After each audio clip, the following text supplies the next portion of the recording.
On March 30th, 2026, the province of Ontario announced that the federal government is working with the province to improve transit and cost of living in Ontario over the next 10 years, with close to $13 billion set aside for the initiative.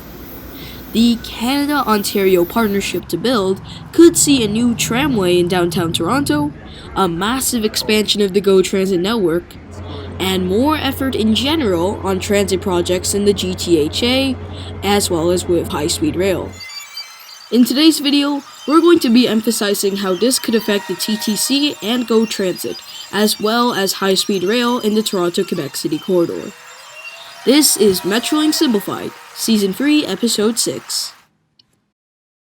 4 things from this Canada-Ontario Partnership to Build, or COPTB as I call it, are important to highlight. First, let's talk about how this plan affects the ALTO High Speed Rail project. Earlier last year, we learned that the first segment of the ALTO line, which will span the Toronto-Quebec City corridor, is to run between Ottawa and Montreal, expecting construction to begin in 2029 and finish in 2035. But according to this new plan signed off by both Premier Doug Ford and Prime Minister Mark Carney, they're also considering extending ALTO, when it reaches Toronto, to Pearson Airport, Toronto's flagship airport.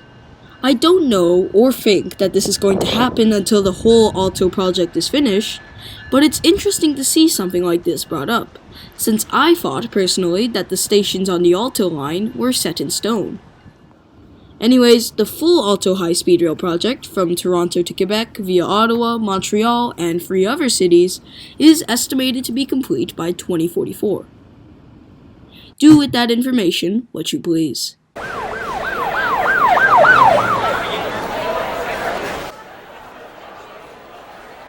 Zooming in on the GTA specifically, some of this new money we got is ready for spending on both the TTC and GO Transit. On the GO side, certain freight railways in the GTA have been studied by Metrolinx in the province for future commuter rail service. These include the CPKC Bala subdivision for rail to Bolton, the CPKC North Toronto subdivision for connecting Midtown Toronto and Peterborough, and the CPKC Belleville subdivision for rail to the future town of Seaton, north of Pickering. As part of the COPTB, Canada and Ontario plan to, quote, explore options that allow increased GO Transit passenger service along freight-owned corridors, unquote, which also means potential new lines on the GO Transit network. What's really massive about this part of the COPTB is the potential for the Milton train line. Commuters who have taken the Milton line know that, despite running between the 4th most populous city in Ontario, Mississauga, and the most populous city in all of Canada, Toronto, as well as the town of Milton, I guess, the Milton line has minimal service compared to the rest of the GO Transit network. Every other line on the GO Transit network, aside from the Richmond Hill line, has all-day both-way service on weekends at least partially, or, if you're talking about the Lakeshore East line, fully. But the Milton line, in contrast, only has trains going in one direction in the morning and back in the other in the evening, and not on weekends, which is definitely inadequate for the amount of people in the catchment of this line. But the COPTB tells us that they are considering the construction of bypass tracks for the Milton line, separating the freight traffic from the passenger traffic. If you'd like to learn more about how widening the Milton line could happen, I've linked an additional video by RM Transit which you can watch following this video, though it is nearly 5 years old. On the TTC side of this investment, Canada, Ontario, and Toronto all officially agreed to split the bill 3 ways on the Waterfront East LRT.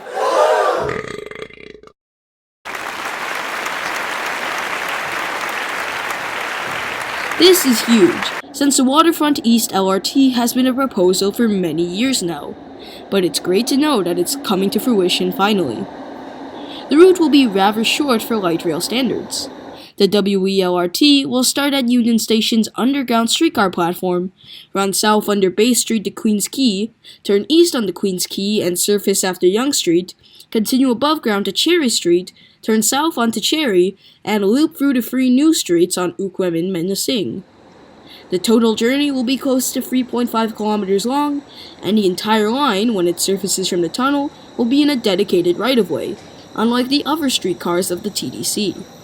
One issue about this project so far is that Union Station's streetcar stop doesn't have the capacity for the additional vehicles that the Waterfront East LRT will bring. Therefore, an additional platform will have to be constructed. Also, will the Waterfront West LRT be considered Line 7 or Line 8? Or will it be the 513 Portland streetcar?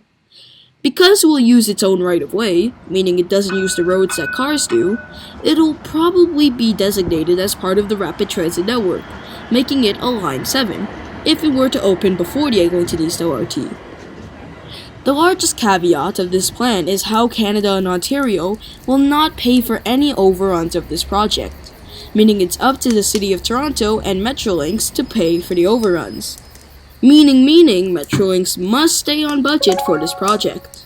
Regardless, this is new potential for the Waterfront East LRT, which the COPTB estimates will cost $3 billion, or about less than a quarter of this Canada-Ontario partnership to build. On that note, the Canada-Ontario partnership to build, ranging from the GO Transit expansion to the HST rebate on first-time bought homes to the Waterfront East LRT to the potential ALTO extension towards Pearson Airport, has been designed to benefit both the provincial and national economy. If you want to read more about this partnership to build, therefore, I've linked this down below for anyone to read. But otherwise, that's all I have for this week. So if you finished liking, subscribing, commenting, and sharing, as I know you were planning to do from the moment this video started, then just keep documenting, Documenter.